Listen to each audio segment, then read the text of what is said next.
오늘 오후 예배 때에는요, 하나님께는 방법이 있다라는 제목으로 열왕기하 5번째 말씀 여러분들과 함께 살펴보고자 합니다.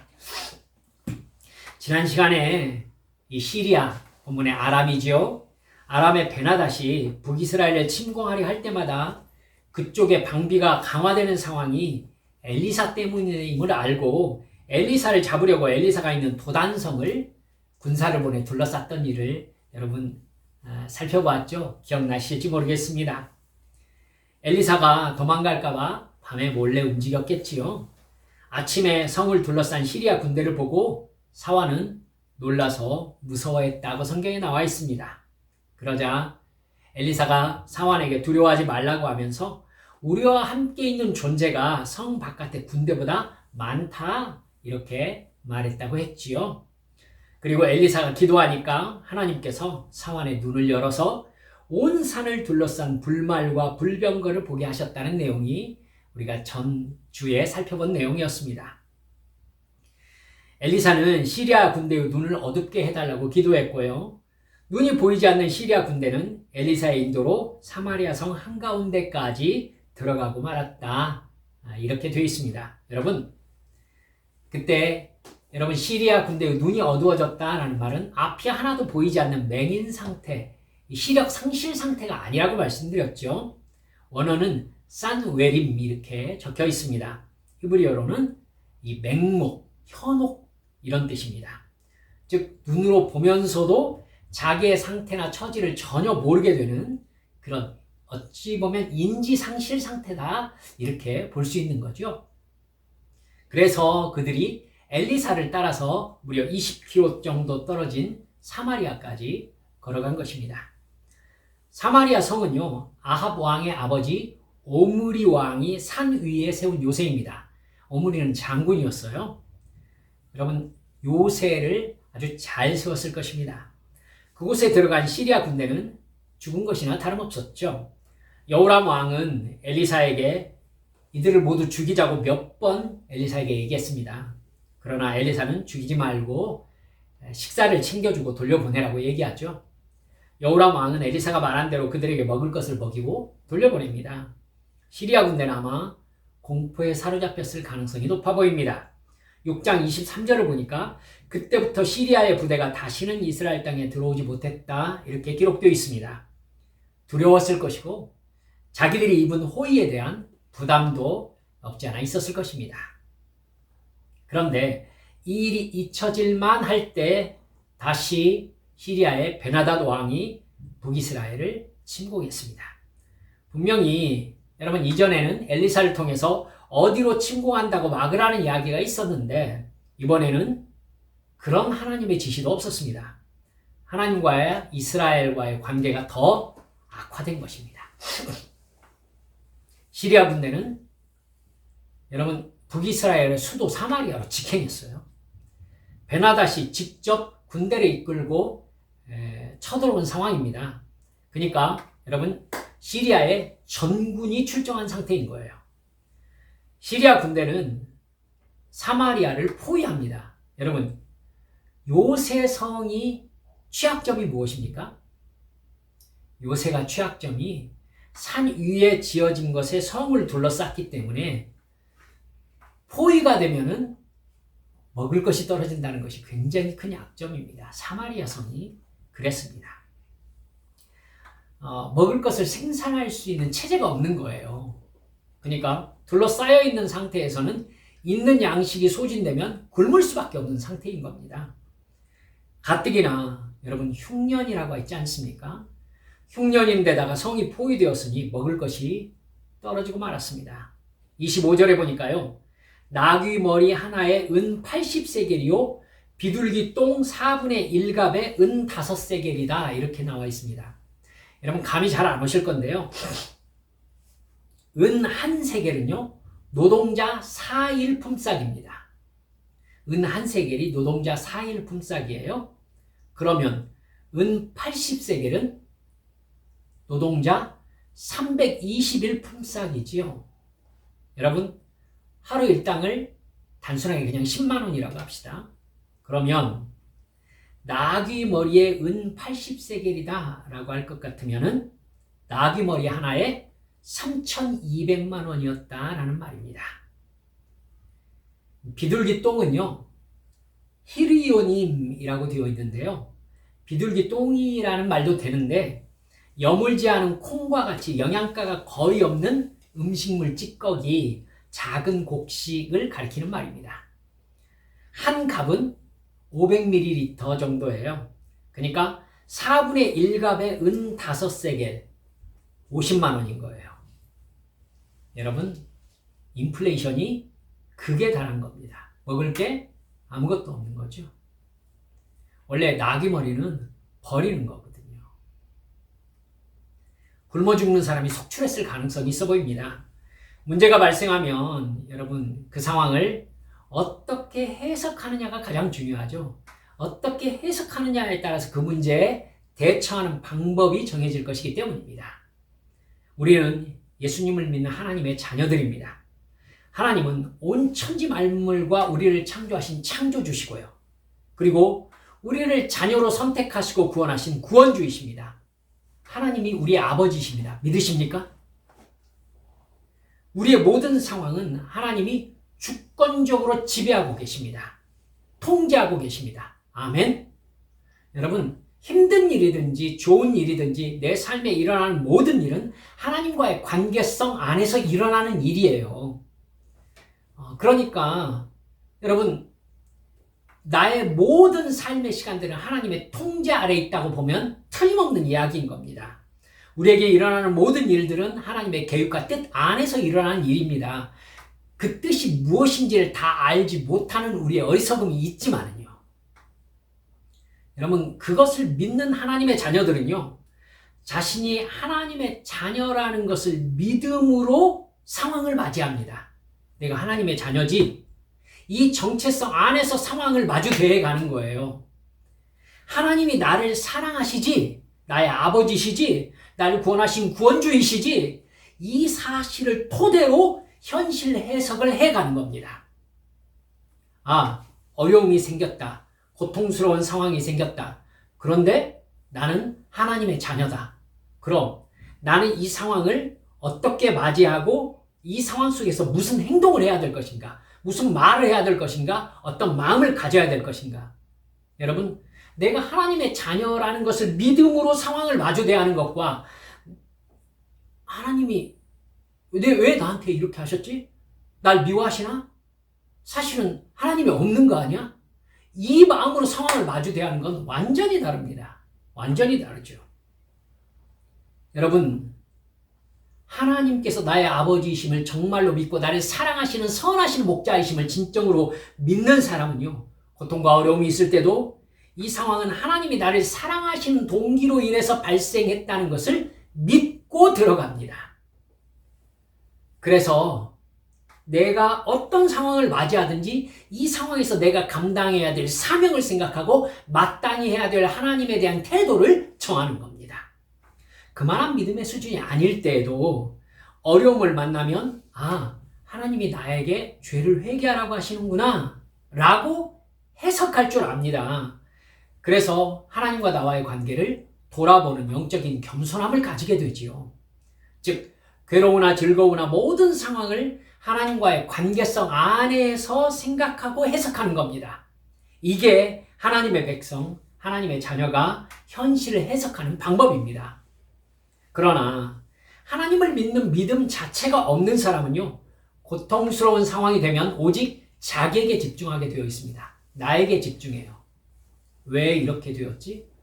나는 어떻게 살지? 모든 주제가 나입니다. 광야에서 이스라엘 백성들과 같죠. 자기 기대가 무너졌다는 것에 집중하는 겁니다. 내가 힘들다는 것에 집중합니다.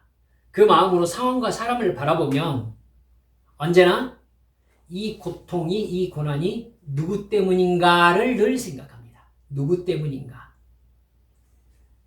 여러분, 그러면 미움과 원망과 불평과 불평이 쏟아질 수밖에 없습니다. 자기의 잘못 때문이라면 어떤 태도를 취하겠습니까? 내가 잘못했다. 그래서 내가 어리석었다라는 것을 깨달았습니다. 그러면 자기를 미워하면서 열등감과 자기 비하에 빠져들 것입니다. 그리고 죽고 싶어질 거예요. 왜 내 인생은 이 모양이냐면서 잘 되는 게 하나도 없다고. 나는 원래 이렇게 타고난 것 같다고. 무엇이든지 이유를 찾아가지고 비난하고 분노하고 감정을 쏟아놓게 되는 것입니다.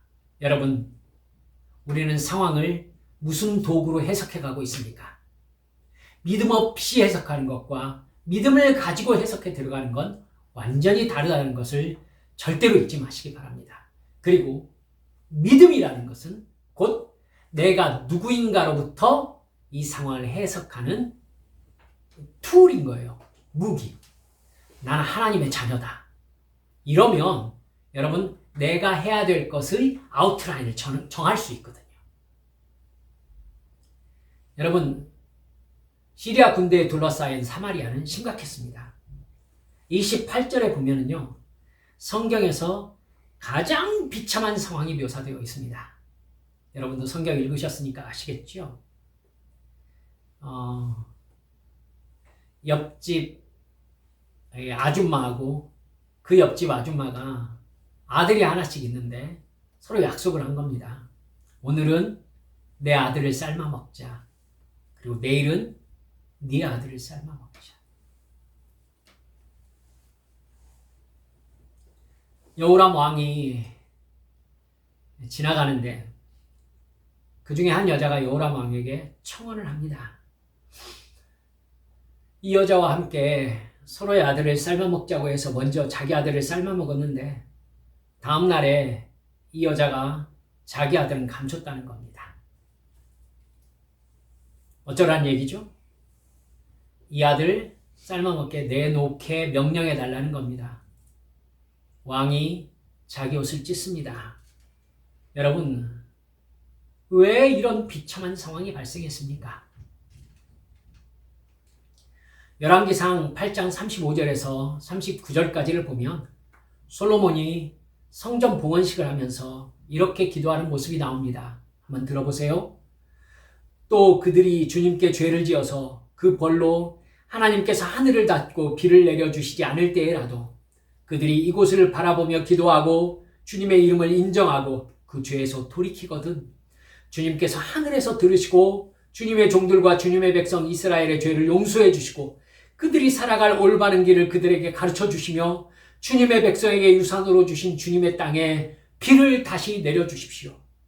이 땅에서 기근이 들거나 역병이 돌거나 곡식이 시들거나 깐부기가 나거나 메뚜기 떼나 누리 떼가 곡식을 갈려가 먹거나 적들이 이 땅으로 쳐들어와서 성읍들 가운데 어느 하나를 에워싸거나 온갖 재앙이 내리거나 온갖 전염병이 퍼질 때에 주님의 백성 이스라엘 가운데 어느 한 사람이나 혹은 주님의 백성 전체가 재앙이 닥쳤다는 것을 마음에 깨닫고 이 성전을 바라보며 두 팔을 펴고 간절히 기도하거든 주님께서 계시는 곳 하늘에서 들으시고 판단하셔서 그들을 용서해 주십시오. 여호와께서는 각 사람의 마음을 아시니 여호와께서 각 사람에게 그 행위대로 갚아 주십시오. 여호와만이 모든 사람의 마음을 아십니다. 지혜의 왕 솔로몬은 이스라엘의 각 사람 한 사람에서부터 나라 전체의 일에 이르기까지 하나님께서 모든 상황을 통제하고 계시다는 것을 알고 있었습니다. 모든 상황에는 하나님의 뜻이 있음을 알고 있었어요. 솔로몬에게 흉년이나 적국에 의해서 둘러싸여 있는 상황은 죄악을 징계하시는 하나님의 역사였습니다. 회개하고 돌이키라는 역사였습니다. 그때 필요한 것은 무엇입니까? 회개하는 것입니다. 주님께 돌아오는 것입니다. 그러면 하나님께서 용서하고 회복시켜 주신다는 것을 솔로몬은 확실히 믿고 있었습니다. 이게 하나님과 이스라엘의 약속이었어요. 약속이 하나님이시니까 여러분 약속을 어기시면 하나님은 노하십니다. 화를 내시는 거죠. 그 화는 미움이 아니에요. 사랑입니다. 약속을 어기고 불순종함으로 하나님을 떠나면 아담과 같이 떠나버리면 여러분 구원을 잃어버리기 때문에 하나님께서 진노하시는 겁니다. 돌아오라고. 그것은 죽음의 길이라고. 기도를 멈췄습니까? 예배드리기를 멈췄습니까? 하나님을 대충 도외시하고 뒤로 넘겨버리고 살았습니까? 하나님 화를 내십니다. 왜입니까? 여러분, 그렇게 살다가 우리의 인생의 그 어느 순간을 맞이하면 구원받지 못하기 때문입니다. 구원받지 못하기 때문이에요. 말씀드렸잖아요. 구원은 따놓은 티켓이 아니라고. 구원은 그 구원을 받고 그 안에서 삶으로 말미암아 구원의 사람이 되는 것입니다. 변화되는 것입니다. 거듭나는 것입니다. 거듭났으면 거듭난 채로 살아가는 것이 증거입니다. 거듭나지 못한 사람은 여러분 거듭난 채로 살아갈 수가 없죠. 그 사람은 거듭나지 못한 거지. 여러분 거듭났지만 거듭난 채로 살아가지 않는 사람이 아니에요. 이건 하나란 말입니다. 여러분 그렇기 때문에 너 그렇게 살면 구원받지 못한다고 하나님께서 진노하시는 것입니다. 여러분 아이들이 집에서 뭔가 정말 도둑질을 하거나 나쁜 짓을 하면은 엄마 아빠가 왜 화를 냅니까? 여러분 그게 자식들을 망치는 일이기 때문이잖아요. 그렇죠? 왜 화를 내고 아이들에게 뭐 징계를 합니까? 그렇게 살면 사람이 아니기 때문 아닙니까? 똑같습니다. 하나님께서 우리를 혼내시는 까닭이 무엇입니까? 예, 그렇게 살면 구원받지 못하기 때문입니다. 구원받지 못하기 때문에. 그러니까 징계를 하시면서 이스라엘 백성들에게 돌아오기를 촉구하시는 겁니다. 여러분, 그러니까 지금 사마리아를 비롯해서 이스라엘 왕이 해야 될 일은 하나님께 간절히 회개하고 돌아오는 것입니다. 주여 구해주시옵소서. 주여 살려주시옵소서. 불쌍히 여겨주옵소서. 하나님을 섬기며 말씀에 순종하겠습니다. 돌아가는 것입니다. 그러나 여호람 왕이 어떻게 합니까? 31절에 보면 이렇게 말합니다. 왕이 이르되 사밧의 아들 엘리사의 머리가 오늘 그 몸에 붙어 있으면 하나님이 내게 벌 위에 벌을 내리실 줄로다 하니라. 엘리사에게 분노하고 있죠. 내가 그를 죽여버리겠다. 왜겠어요? 이전에 사마리아에 들어온 시리아의 군대를 죽이지 않고 돌려보냈거든요. 먹여서 돌려보냈거든요. 더 나아가 사실 이렇게 에워싸인 상황에서 왕으로서 자기가 아무것도 할 수 없는 막다른 골목까지 몰린 이 분노를 엘리사에게 쏟아놓는 것일 가능성도 훨씬 높아 보입니다. 그건 곧 하나님을 향한 원망이지요. 이게 뭐냐는 거죠. 여러분 아셔야 돼요. 우리가 고통 가운데 있을 때 하나님께 이게 뭐냐고 하면서 하나님께 화를 내면 문제의 스타트가 잘못된 거예요. 지금 여호람 왕이 그걸 하고 있는 겁니다. 출애굽 1세대 이스라엘 백성들이 빤히 광야에서는 생선도 없고 오이도 없고 참외, 부추, 파, 마늘 없습니다, 여러분. 그런데 불만을 어떻게 쏟아놓습니까? 그걸 우리가 먹었던 때가 그립다는 것입니다. 무슨 뜻입니까? 하나님께 분노를 쏟아놓고 있는 거예요. 내 삶의 결핍에 다가온 불만과 원망, 고난이라고 생각되는 이 상황을 하나님께 화풀이하고 있는 겁니다. 절대 우리 그래서는 안 됩니다.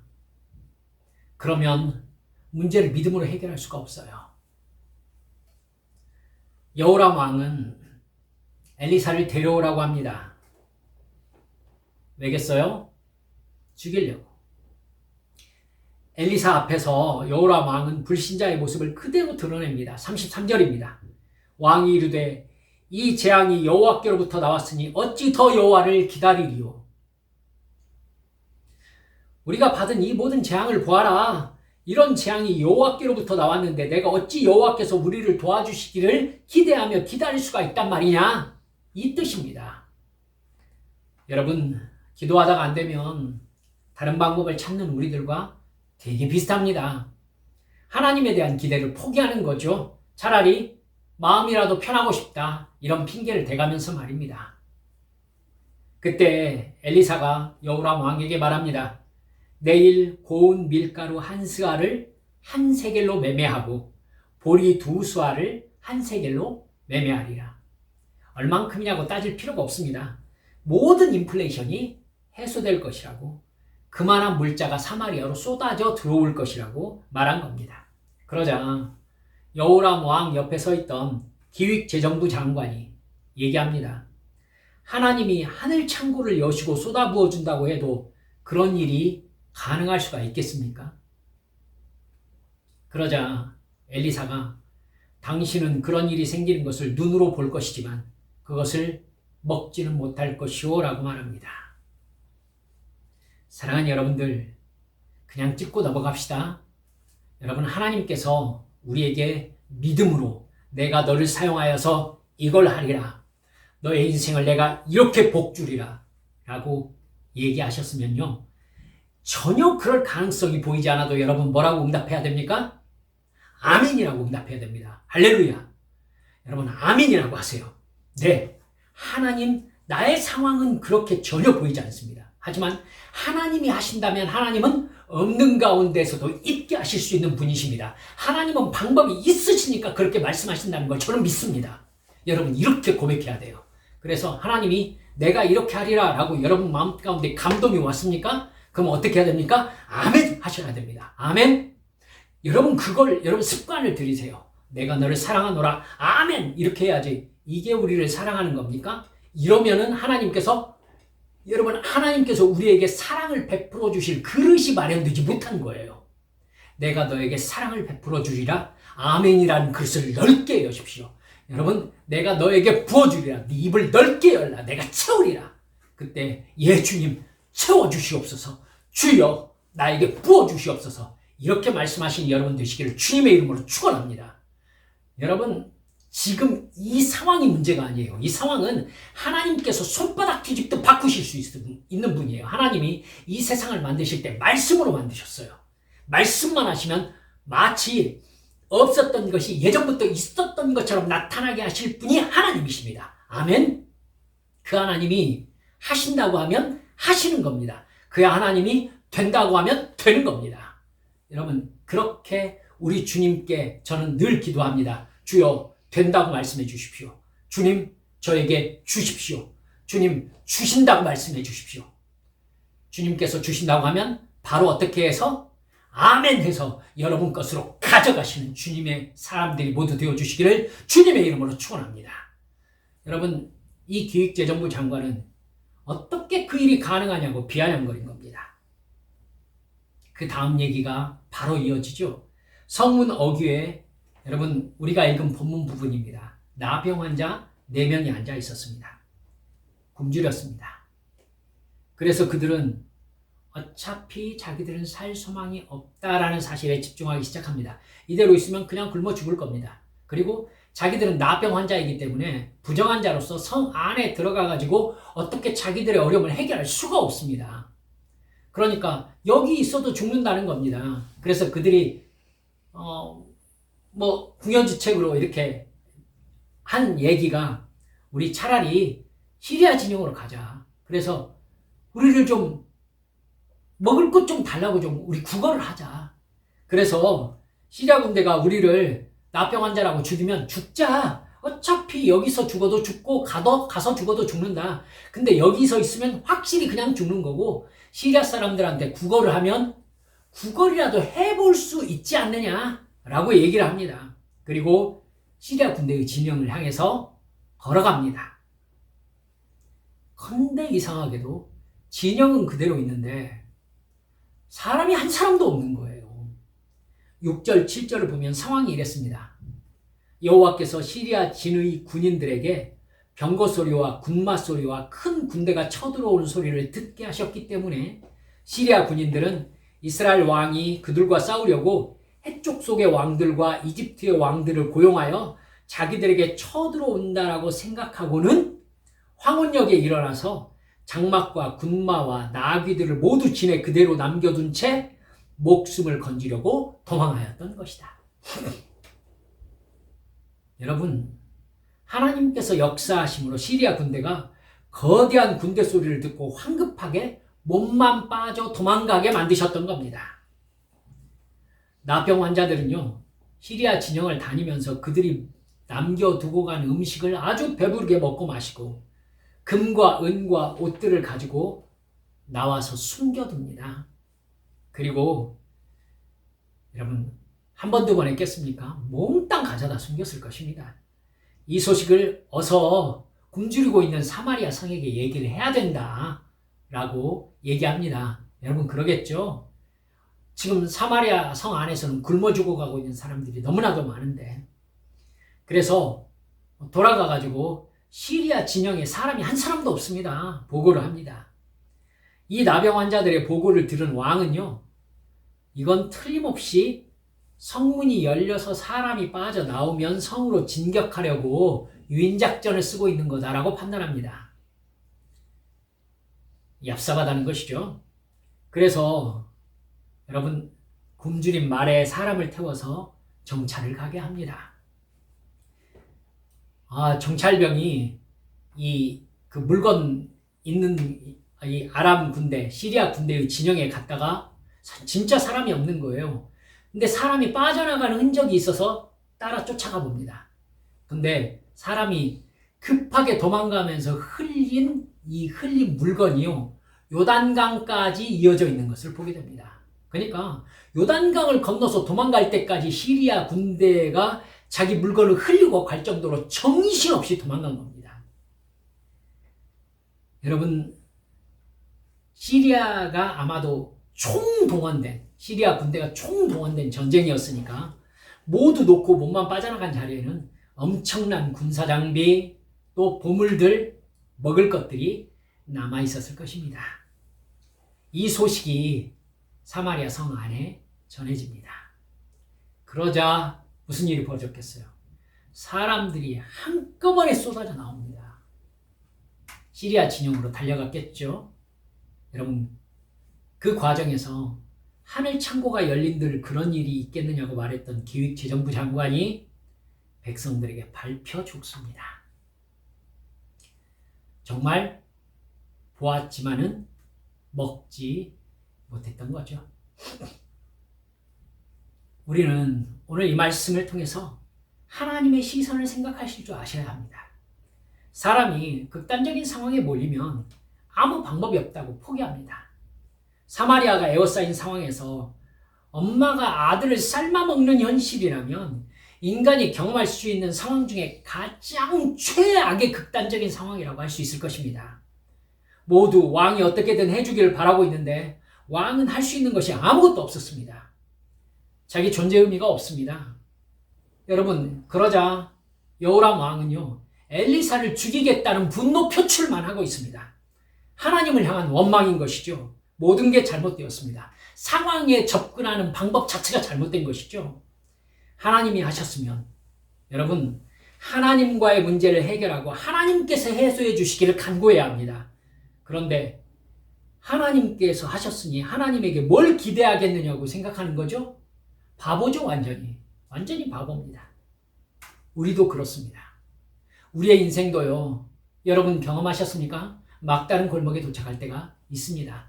내 잘못으로 도착할 때도 있고요. 나는 잘못하지 않았는데도 막다른 골목에 도착할 때가 있습니다, 여러분. 여러분, 그때 여러분 어떻게 하셨습니까? 어떻게 해야 될지 전혀 모르는 상황에서 얼마나 답답합니까? 밥 먹기도 힘들고요. 잠도 잘 오지 않지요. 절망이 찾아옵니다. 이제 어떻게 하지? 여러분, 그때 여러분 꼭 기억하십시오. 이 상황은 절대적이 아닙니다. 절대적인 상황이 아니에요. 절대적인 조건은 여러분, 이 상황이 아니라 하나님이 나를 사랑하신다는 사실입니다. 이 모든 상황은 하나님이 통제하고 계십니다. 왜? 내가 하나님의 자녀이기 때문에. 여러분, 제가 이만한 나이 들어보니까 알겠더라고요. 자식만큼 절실한 개념이 없어요. 그쵸? 여러분에게도 그러실 것입니다. 내 자식 죽는 모습, 저는 차라리 제가 죽고 말겠어요. 여러분, 그런 겁니다, 자식이라는 게.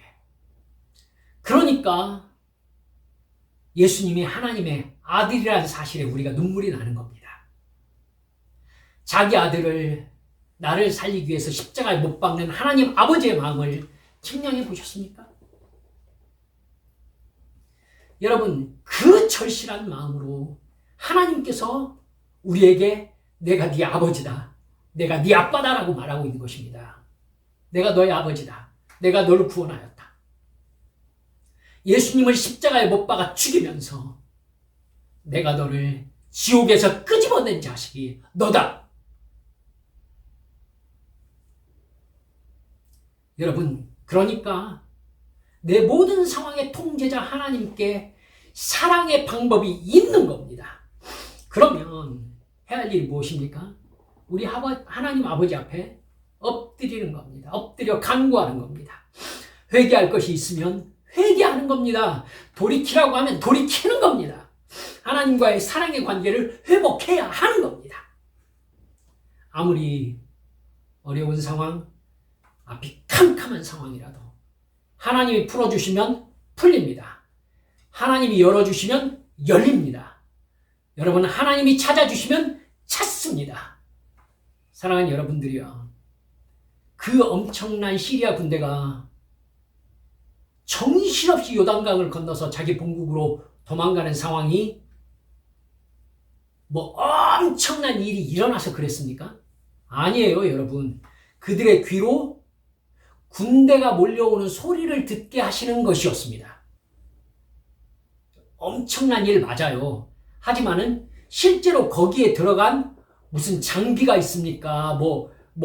엄청난 사람들과의 일이 있었습니까? 아니에요. 그냥 시리아 모든 사람들의 귀에 하나님께서 군대가 몰려오는 소리를 듣게 하신 것 뿐이었습니다. 아무도 할 수 없지만 하나님만은 하실 수 있으되 너무 간단한 일인 거예요. 너무 간단한 일인 거예요. 하나님이 이런 분이에요. 하나님에게는요, 너무너무 간단한 거예요. 너무 간단해요. 하나님의 눈으로, 하나님의 시선으로 이 문제를 해결하는 거, 여러분, 사마리아를 에워싼 시리아 군대의 총군대, 여러분, 어떻게 해결해요? 어떻게? 그런데 하나님은요, 간단하게 해결해버렸어요. 그들의 귀에 군대 소리만 듣게 했는데도 그들은 혼비백산해가지고 요단강을 건너서 도망갔습니다. 하나님에게는 이런 방법이 있어요. 하나님에게는. 사랑하는 여러분들, 아무리 어려운 상황이어도 우리 아버지에게는 우리가 생각도 못한 방법이 있습니다. 하나님이 군대 진격 소리를 듣게 하는 거, 하나님에게는 큰일도 아니었던 거죠. 사실 우리가 알고 보면 진짜 허망할 정도로 간단한 일 아닙니까? 물론 사람이 그 일을 할 수는 없지만요. 그러나 그런 간단한 조치만으로도 시리아의 압도적인 군대는 모든 것을 버리고 도망갔습니다. 이 상황의 간단한 해결 방법을 하나님은 알고 계십니다. 여러분, 내가 하고 싶은 일 되는 게 아무것도 없습니까? 너무나도 힘듭니까? 여러분, 하나님에게는 너무나 간단한 방법이 있습니다. 아멘? 문제는 내가 하나님께 붙잡히는 것입니다. 나는 상황을 바꿀 수는 없지만 하나님과의 관계를 회복할 수 있습니다. 내가 이 상황에서 어떤 역할을 할지는 난 전혀 알지 못하지만 여러분, 기도는 할 수 있습니다. 여러분, 욥이 그만한 상황에 놓여 있을 때 욥이 할 수 있는 것은 아무것도 없었습니다. 하지만 뭐나 할 수 있었습니까? 하나님을 찬송할 수도 있었습니다. 하나님 앞에 엎드려 부르짖을 수도 있었습니다. 하나님께 순종할 수도 있었습니다. 회개할 수는 있는 거예요. 그렇게 하나님과의 관계가 해결되면 여러분, 하나님과의 막힌 담이 무너지고 고통의 원인이 제거됩니다. 그러면 고통의 상황은 반드시 지나가게 되어 있는 것입니다. 어떤 고통 속에서도 우리 하나님 아버지의 사랑과 통제를 믿으세요. 나를 사랑하신 하나님, 나를 절대로 포기하지 않으신다는 것을 믿으세요. 그 주님만 붙잡으세요. 우리 주님께서 나를 인도해 주시고 사랑해 주시고 나를 구원해 주신다고 약속하셨다. 여러분, 그 하나님을 믿고 하라는 대로 순종할 때, 하나님과의 관계가 해결될 때 하나님의 축복이, 하나님의 해결의 능력이 우리 삶에 임하신다는 것을 믿으시기 바랍니다. 여러분, 어떤 상황에서도 그런 하나님과의 올바른 관계 안에 머무는 지혜가 여러분들에게 있으시기를 주 예수님의 이름으로 축원합니다. 우리 함께 기도하십시다. 사랑하는 여러분들, 하나님의 사랑은 예수님으로 인해 우리에게 증명되었습니다. 가장 절실한 이름, 자식입니다. 하나님의 아들을 십자가에 못 박으시면서 우리에게 당신의 사랑을 증명하셨습니다. 그분이 우리를 버리시겠습니까? 그분이 우리를 부르십니다. 사랑하는 딸아, 사랑하는 아들아, 기도 자리로 나오너라. 내가 너에게 줄 것이 있다. 내가 너에게 복을 주고 싶다. 내가 너를 붙잡고 싶다. 너를 행복하게 만들어주고 싶다. 내가 너를 기뻐하게 만들고 싶다. 무엇이 두려우냐? 내가 너의 아버지다. 무엇이 힘드냐? 내가 너를 붙잡고 있다. 너는 내게 부르짖어라. 내가 응답하겠다. 그때 우리 뭐 해야 됩니까? 부르짖으면 되는 것입니다. 주님께로 가면 되는 것입니다. 사랑하는 우리 한빛성도 여러분들이요, 나를 사랑하신 하나님의 사랑이 절대 변하지 않는다는 것을 믿으십시오. 주여, 긍휼히 여겨주소서, 깨닫게 해주소서, 주님만 의지하며 주의 말씀에 순종하며 깨어 기도하게 하소서. 주여, 주님께서 인도하시는 그 길, 주를 뒤따라가게 해주소서. 그리하여서 주께서 내게 주시고자 하는 그 은혜와 복을 받아 누리게 해주옵소서. 주께서 내게 주시는 축복과 사랑, 그 행복과 기쁨을 저도 누리며 살게 해주시옵소서. 이 시간 주여 한번 크게 외치고 통성으로 기도하시겠습니다. 주여, 아버지 하나님,